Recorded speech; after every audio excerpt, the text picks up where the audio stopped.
Peace be with you. I'm Pastor Stephen Gjerde, and this is your word at the middle of the week, brought to you by Zion Lutheran Church here in central Wisconsin, where we also serve Bethany Lutheran Church and are very privileged to do so. We have been looking at the Christian life, and last week we began studying the Christian life some weeks ago, but last week we began a new part of it, in which we're studying the Christian life by reading Genesis chapter 1. And just as a review of what we saw there, first of all, a review of why we're doing that. When Jesus is asked questions about the Christian life, specifically when he's asked questions that people have about the law given to Moses, he will often refer people back to the law as it is operative in creation before the fall into sin, before also the law is given to Moses. Because the law given to Moses is not only an expression of what we call the natural law, the law that God has worked into creation and to which we all remain responsible throughout our life.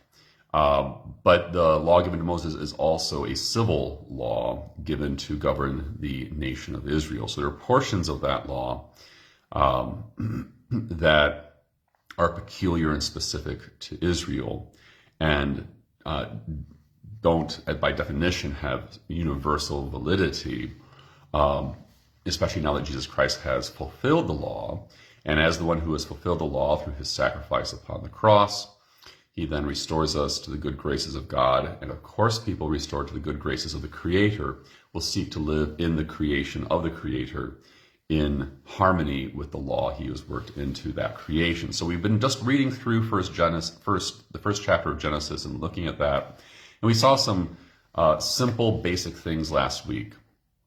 Things like we live in time. The very first words of Genesis, in the beginning. We are a timed creation, a creation filled with time. And so therefore, part of the Christian life is being aware of the time.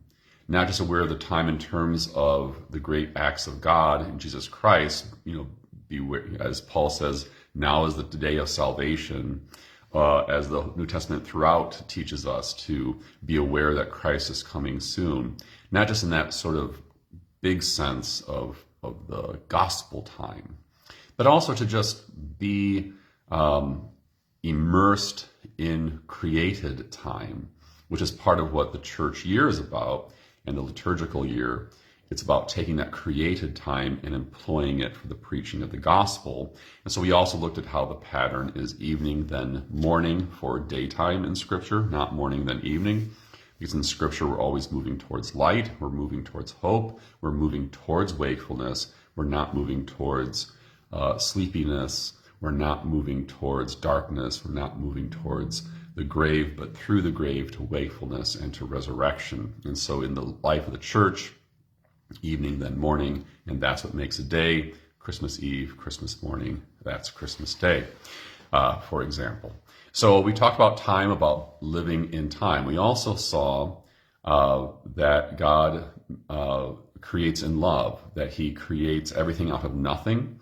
There is no compulsion to his creation. There was not stuff lying around that he found and had to do something with, or that had a prior structure or character before he makes it. Creation is completely out of nothing by the power, wisdom, and mercy of God. And so it's an act of love, a desire to create things that do not exist and to be in relationship with them. And so to live the Christian life is to live in time, is to live in the life of love, and to seek the ways of love. And part of that then is also seeing that God makes value judgments from the beginning. He sees that what he creates is good. He separates darkness from light. He makes distinctions. He makes value distinctions. And part of the Christian life is learning what God's value distinctions are, what his order is, and living in conformity with that value and with that order. And that was all just in the first 5 verses. So now we're going to move on, and we're going to start reading at verse 6. And God said, "Let there be an expanse in the midst of the waters, and let it separate the waters from the waters.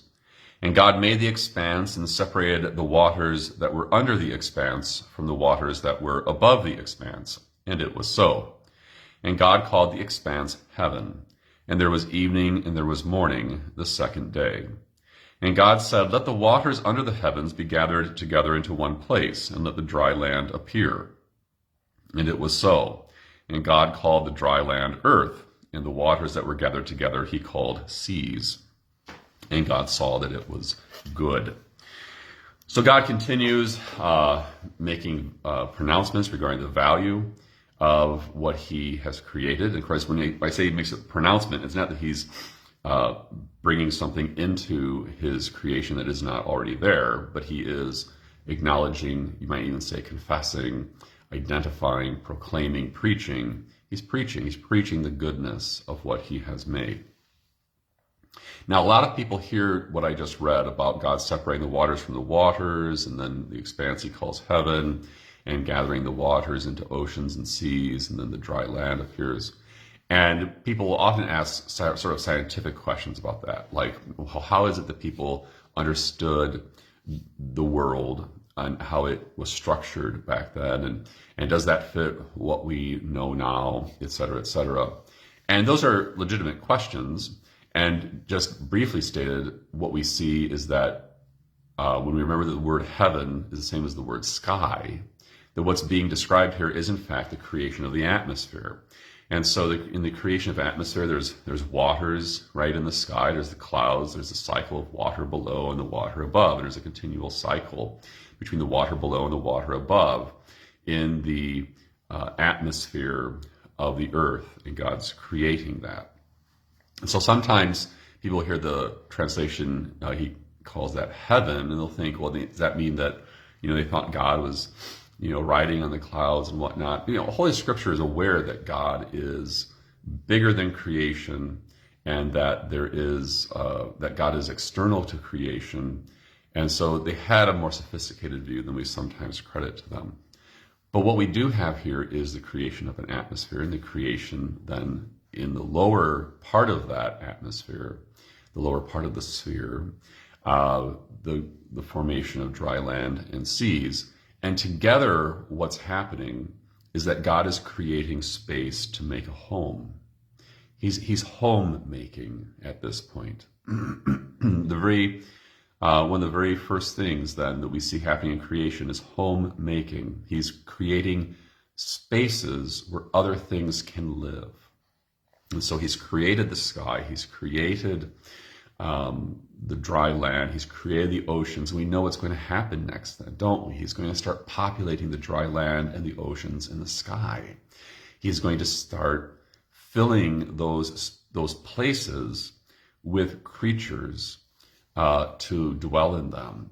And so this is not just sort of a description of the scientific what we think of as the natural scientific, the natural knowledge. Science means knowledge. This is not just a description of our natural knowledge of the world, but this is also a description, in addition to that, of how God is employing that world and for what purpose that world is made, namely to make homes for other creatures who don't have to exist, that God in his love and his generosity and his divine largesse is making. So that's exciting to see. And then that also reminds us what eventually will be the calling of mankind, who is created in God's image. It is our calling as man and woman to also be homemakers, to turn spaces into places. And that's maybe a distinction you have heard before. We can look at, say, an empty, abandoned lot somewhere in a city, and it's just a grassy area that's walled in on three sides by the fences of other properties, and on the fourth side by a curb or a sidewalk, and the grass is littered with trash. It's just a space. It's not really a place. There's nothing placed there. It's just an open space. But then someone comes and they turn it into a place. That is, they turn it into a space in which things are placed and where things belong. So they clear out the trash. They renew the soil and the lawn, and they make friends with their neighbors, and they build a home there. And now the space has turned into a place. And in many ways, what's happening every day among human labor, among the human community in its labor, is we are making spaces into places. And that's what God is doing here. And so from the very beginning, everything's formless and void. It's just space, but now he's creating place into that. And then within those places that he makes, there is distinctions, there's divisions, there's also hierarchy. And so there is the water above and the water below. There's the land, the ocean, and the sky. And so we might say there's not only hierarchy, but there's also complementarity. That is, there are things set in harmonious relationship with one another. And so within the hierarchy, there's also harmony. And that's going to be important then for thinking about the Christian life. All of this is, what are Christians to do in the world? Christians are to be homemaking, making homes, albeit temporary, for themselves, for their neighbors, for the other creatures of the earth, and also to be making an eternal home. It's not that we make the eternal home. God makes all of this through us, but to be aware that's what God is doing, and therefore that's what we want to be doing as well.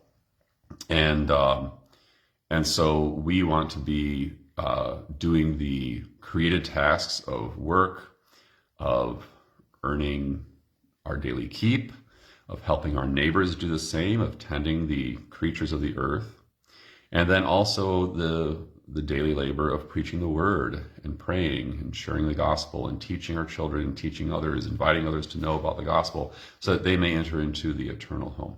Christian life is a matter of homemaking, of place-making. And as we do so, then we also want to acknowledge the hierarchies of creation, we want to acknowledge the harmonies of creation. And so we want to be looking at how God has ordered the human community, how he has ordered the creation around us, and seek to live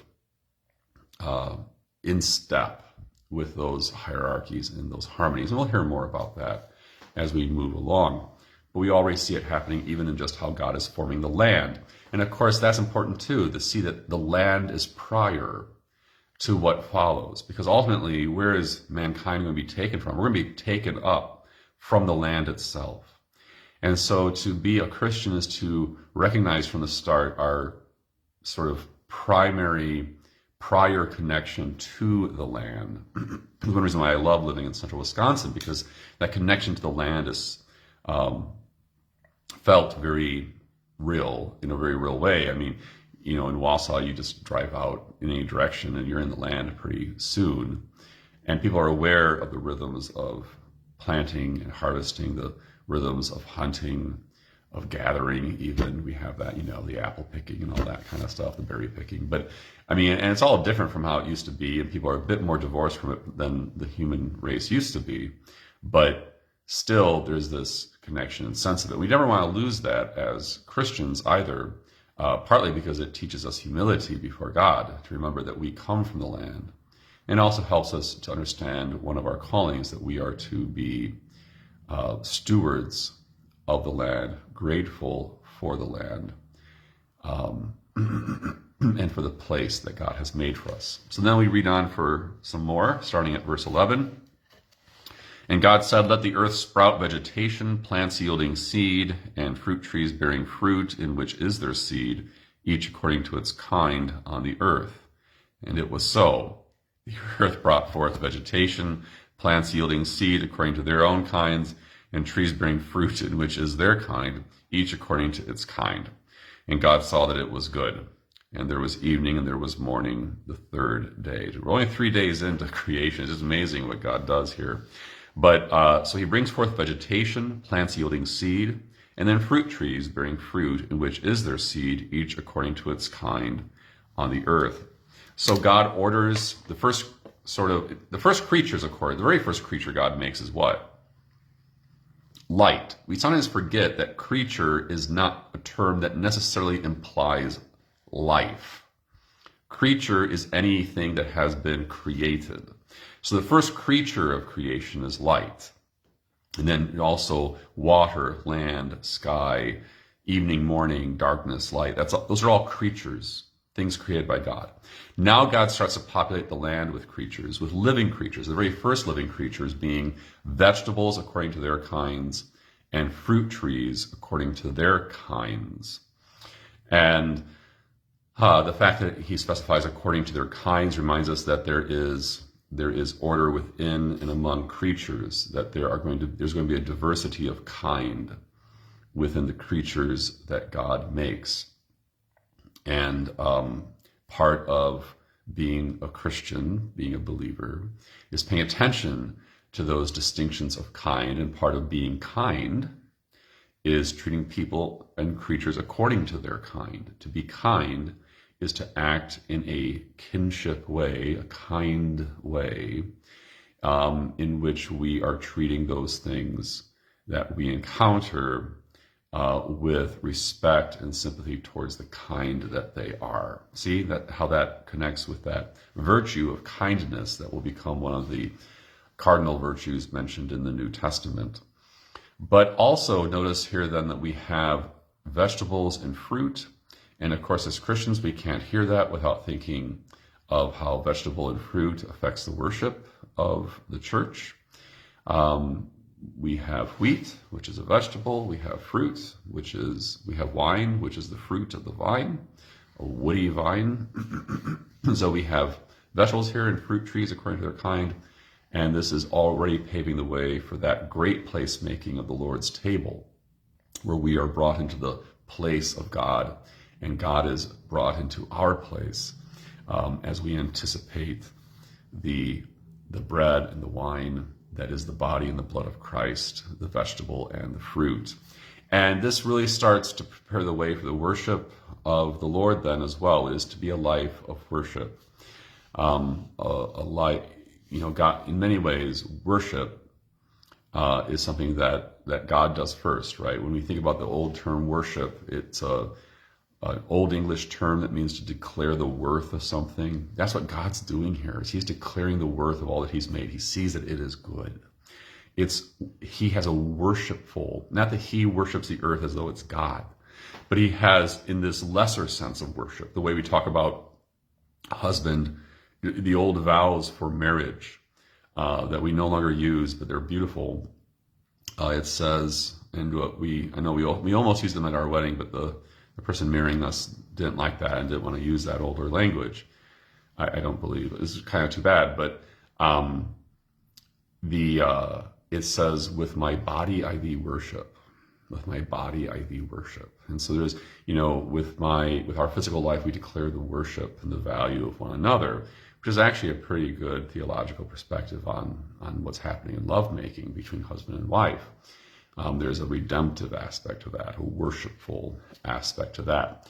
And so God has a worshipful relationship with the creation, in that he is declaring the worth of creation. Sending his son is an act of declaring the worth of creation.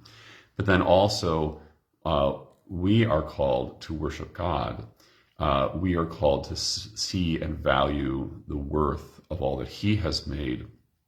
Kindness is part of that, seeing things according to their kind, and then drawing in the creatures that he has given us for worship into that life of worship, like wheat and wine, bread and wine, vegetable and fruit.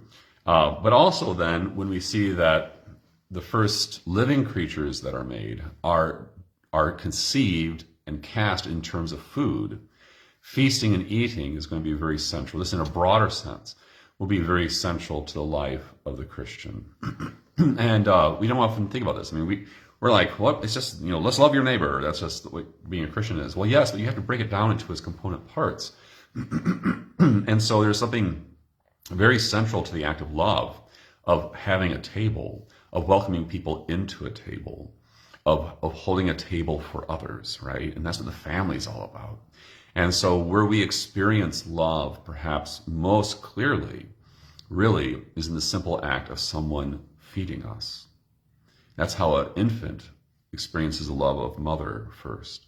This is how everybody in a family especially experiences the love of family when you gather around that family table and you share a meal. And that's the same thing for the church, because ultimately the church is simply a household. The church is a household of God, and is therefore ordered as other households are. and at the center of it has a table. And we see that table already starting to be set here in the creation of heaven and earth. Continuing at verse 14, and God said, let there be lights in the expanse of the heavens to separate the day from the night, and let them be for signs and for seasons and for days and years. And let them be lights in the expanse of the heavens to give light upon the earth. And it was so. And God made the two great lights, the greater light to rule the day and the lesser light to rule the night, and the stars. And God set them in the expanse of the heavens to give light on the earth, to rule over the day and over the night, and to separate the light from the darkness. And God saw that it was good. And there was evening and there was morning, the fourth day. So here is where we'll end for the day. Here we have further reflections into light. It's like God can't let go of light. And so the first thing he makes is light. And then he's separating darkness from light. And then there's evening and there's morning, and there's day and night. And so God's light is like his paint. Light is how God is painting the earth and giving shape and form to the earth. And here now he goes further into that. And he creates the greater light to rule the day, the lesser light to rule the night. Again, there's a hierarchy and at the same time a harmony. And so there's something greater and there's something lesser, but the greater and the lesser live in harmony with one another. This is going to become important throughout the rest of human history. But the greater and the lesser, there's this clear distinction. They live in harmony. And also we see that night is not left without light. God can't leave things without light. God's always finding a way to let light break into the earth, just as God will always be finding ways to send his son into the earth and to break open the darkness of the earth with the light of his gospel. And then not only are there two things here that live within both a hierarchy and a harmony, but we also see that this is really the first time that twosies turn to threesies. And what I mean by that is that so far we've had a lot of twosies, right?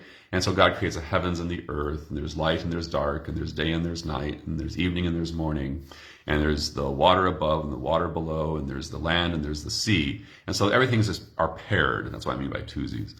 But now, suddenly, the twosies, the sun and the moon, reach towards the threesies, and there's stars added in. And so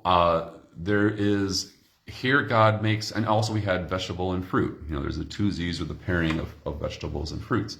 But now we see the first glimpse that two reaches towards more than two, that there's going to be a multiplication. There's a multiplication of light.